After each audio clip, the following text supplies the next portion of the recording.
Hey everybody, Marty Mazur. Good afternoon, 17th of March, 2016. Got some commentary for you, and then we'll work on the chart for a couple of minutes. Another strong day for stocks. Dow closed up 155.73 points. NASDAQ was up 0.25%. Not a huge day for the NASDAQ. S&P was up 0.2%. All the averages, I think with the exception of the NASDAQ, were a bit higher. The Dow at one point was up over 200 points on the day. So just to kind of reiterate or add to my commentary yesterday, the Fed surprised me. I was on the wrong end of the language in the statement and from Janet Yellen's sentiment in the press conference. I would suggest that their statement and her commentary is inconsistent with the data, which tells me that this decline, and I will go to the chart here just for a second, this decline that you see from 1229 on down, I think a lot of people would give them the blame or the credit, however you want to put that, for that decline. And I think they're very sensitive to markets right now. And I think they're exceedingly sensitive to the dollar. And a higher Fed funds rate, higher interest rates in the US versus our trading partners when they're all printing lots of money should be, at least a textbook would tell you, would be very bullish and push the dollar higher. And that's been a real headwind for our manufacturing space, our exporters, and so on. But folks, that's not history, by the way. It's textbook, but it's not reality. I mean, it is and it isn't. It is often the case that the interest rate differential from one country to the next has a major influence on currencies to a point. There also is a time where money flows to those lower interest rate currencies because the prospects for economic growth and asset growth is greater there. And when you look at the data coming out of Europe, things have been looking up lately. Now, I'm not going to tell you that Europe is poised to move firmly to higher ground. But if you look at industrial production of late, you look at factory orders, and you look at the inflation data overnight, Europe's looking better. And I remain very constructive on our exposure to that part of the world in our client portfolios. So I think the dollar rally, I think it could rally again during the year, but I think the days of this huge push higher and the potential headwinds that creates, I don't think those are in this market right now. I think the Fed can raise rates. I do think, now don't get me wrong, I do think traders could trade the dollar somewhat higher in reaction to the next Fed rate increase, which they've dialed down from a 4-time expectation that they gave us in their quote dot plot in December down to 2 now, and they downgraded their opinion of overall economic growth. Interesting, very interesting. Let me just give you some highlights. Today the dollar declined, so that was consistent with the Fed's move. That was a big boost to materials, to commodities, to oil. Oil was up huge today. And our industrials did phenomenally well today. Caterpillar had a huge rally, which is very interesting in light of their recent results and their recent commentary. And that should say things about the prospects, or at least the market's opinion of where the global economy is going forward. Except I have a caveat that I'm going to give you in a second. Bond yields were down and prices were up, which is interesting. You might think that if this was a complete risk-on rally where risk assets were going to really take off, then folks should have sold bonds, pushing their yields higher and into stocks. So that's one side of that argument that we can make. Seasonality is very strong, by the way. March and April historically are the two best months of the year. Most people think it's November and December. They come in a close second, but it's really March and April. And I think there's been a lot of people out of this market that are concerned about being out during these 2 months. So I think there's a lot of interest in the market there. As I suggested a few days ago, short interest has remained very high, meaning there's a lot of people shorting, particularly energy stocks and commodities themselves. Now, shorting, again, is when you just make bets that a commodity or a stock is going to fall.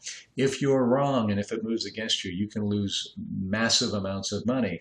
And the only way to get rid of those positions is to buy those securities back, and that can push the prices higher. So I think, and again, on the commodity side of things, there was intense short interest, and commodities have bottomed and begun to bounce, or I should say bounce. We'll see if they've ultimately bottomed. And so you've gotten short covering that have pushed stocks or commodities themselves and commodity stocks like energy stocks higher. But the overall market is pretty heavily shorted. So some of these big days and some of the big intraday rally, I think, are shorts coming back into the market. That's not a bad thing. Some people say, well, it's not for real because it's all short covering. I disagree. Rallies and coming off of bottoms always begin with short covering, but I do think that explains how dramatic some of these moves have been to the upside. The VIX, the volatility index, has fallen down dramatically. That's pretty bullish. I've been mentioning a lot lately that market breadth has been very strong, and that is bullish on a several month basis. So, gosh, I could go on. Jobless claims. The Philadelphia Fed today, their manufacturing survey was up across the board. And historically, when it's been up across the board, meaning all the components beat expectations, that's been a very bullish sign for stocks as well. And we're seeing the manufacturing data finally come to life. And I think the Fed probably likes that, although we're also seeing inflation indicators come to life as well, which again it contradicts the Fed's statement yesterday. So anyway, I've got more here. I'm just looking at my scribbles, but let me add one more. The trade deficit number came in a little better than expected. And folks, let me veer from the path just for a minute. I promise I won't ramble too much. But we had a little better trade deficit in the fourth quarter. It was 125 billion versus like 128 billion during the third quarter. Some of you, particularly if you buy into the political rhetoric, would say, "Oh my gosh, that's a horrible thing." Well, we have a big deficit in goods. We have a big surplus in services, folks. We provide financial services to the world. A lot of people travel here. They pay passenger fees. We provide services to passengers. We sell a lot of intellectual property, so there's royalties and license fees and things that we sell. We have a multi-billion-dollar surplus in services. Okay, so where's the difference go? And this is what the candidates don't ever explain because they want to exploit most people's misconceptions about trade. Folks, I would argue that the trade deficit is a non-starter, that there is no such thing. Nobody's going to give us $500 billion, or the nations collectively, our trading partners, aren't going to give us $500 billion more stuff than we give them. It's ludicrous. What we give them are US dollars, okay, along with goods and services. That 500 billion or so, or 400 and something, whatever it is, Trump says we have a deficit with China of 500 billion. Well, that's not true. That's the total. He also talks about we have a $50 billion deficit with Mexico, so his numbers aren't quite right. But what happens? Well, we give them US dollars, folks. We are the most fertile ground on the planet when it comes to the creation of assets, the creation of securities. So what do they do with those dollars? Well, they don't just flush them down the toilet, although as Milton Friedman said, that would be great because we don't have to use much of our resources to produce green pieces of paper. But they do something better than that. They come back and they buy U.S. Treasury bonds, which keeps our interest rates low. They come back and buy U.S. securities like stocks, which helps your 401k account and helps your portfolios with us. They come back and they buy assets. They buy, San Francisco real estate. And if you own San Francisco real estate and you want to sell it, you are not going to complain in the least about the quote trade deficit, because that's going to create a market for what you sell. And folks, if you buy into this malarkey that we should put trade barriers between us and our trading partners, you're basically asking to pay much more for the goods and services you use, to have much fewer options in terms of the goods you buy, and to strain our financial markets because there'll be a lot less global liquidity. So anyway, I got that off my chest. Thank you for listening. Okay, so let's take a look at the chart. So you've got my 60-day, 60-minute chart in front of you. I showed you this new wedge pattern, and I told you that more often than not we break out below. Well, obviously today we broke out above it. Okay, so now what you would do, what a good technician would do, would be to adjust, because we have a new level of natural resistance and it goes right to that intraday high. So when I adjust to that, we're still sitting on a wedge pattern. So we'd still say that there's a chance that we trade lower, better than average chance. And I will tell you this, and there's other indicators I track that you can't see on this particular chart. Folks, on a short-term basis, as I've told you several times along the way, like I told you that here, I told you that here, we talked about it along the way, and when I said it, for the most part, it's come true, meaning that the markets trade lower for a while. We definitely on an overbought basis, meaning the indicators that tell me the market's gotten a little extended, maybe moved too high over too short a period of time, the bias would be lower. But that was the case yesterday as well. And we saw the market spring higher today. Tomorrow is a day where options and derivatives expire, other derivatives. And supposedly in March, that tends to be somewhat positive for the market. So history doesn't always repeat itself, as that last wedge pattern, we didn't break down below it.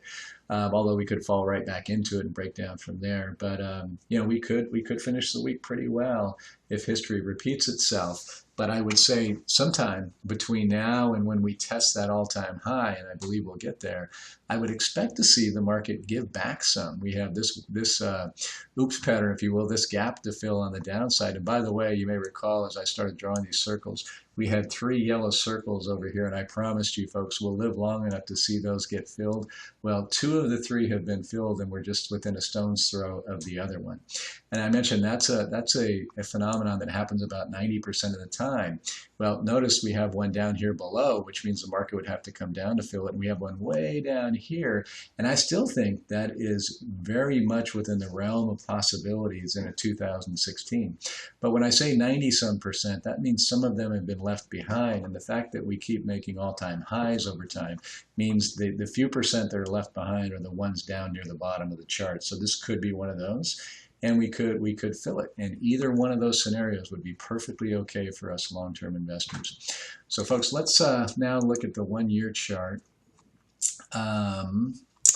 And we had this particular downward trend line that I think has been broken enough for me to go ahead and move that up, because we had an intraday high that we came back off of. So now we have a natural level of resistance right there, and we're kind of running away from our 200-day moving average, and that's kind of a nice technical sign as well.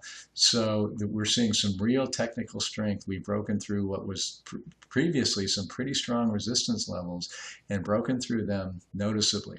Now we are here. It'll be interesting to see if that ultimately does. I would call that tentative, if that does become resistance if we begin to trade lower. But ultimately, I do think we will, test. And again, I don't know if it'll happen in the next few weeks or a few months, as I suggested yesterday, because there's signals that suggest we've got some momentum. Let me put it this way, as I said yesterday. It would not surprise me if before we get too close to the election, if we don't test the all-time highs. And of course, there'll be a story between here and there that I'll update you on. So, folks, in a nutshell, very short term, I think there should be a downside bias because we got way overbought in the market. Intermediate term, I think you can be pretty bullish because of some of the underlying strength. If oil breaks down, because we've had a real nice rally in oil, it'll be a very important test in the near term to if stocks are really beginning to lose that addiction to oil, and or that correlation, that very strong correlation. And beyond that, beyond this year, we get close to the election. And again, as I already said, there's going to be a different story to tell, or the story is going to change as we get closer. But if you're a long-term, patient investor, looking at some of the things that are beginning to develop under the surface that are fundamentally important, I think you can be pretty constructive on the market, but I think you got to be very accepting of volatility in a year like this one. Folks, I know that was hugely long. Thank you for suffering through all of it, as always. I'll make sure the next one's shorter. Have a good day.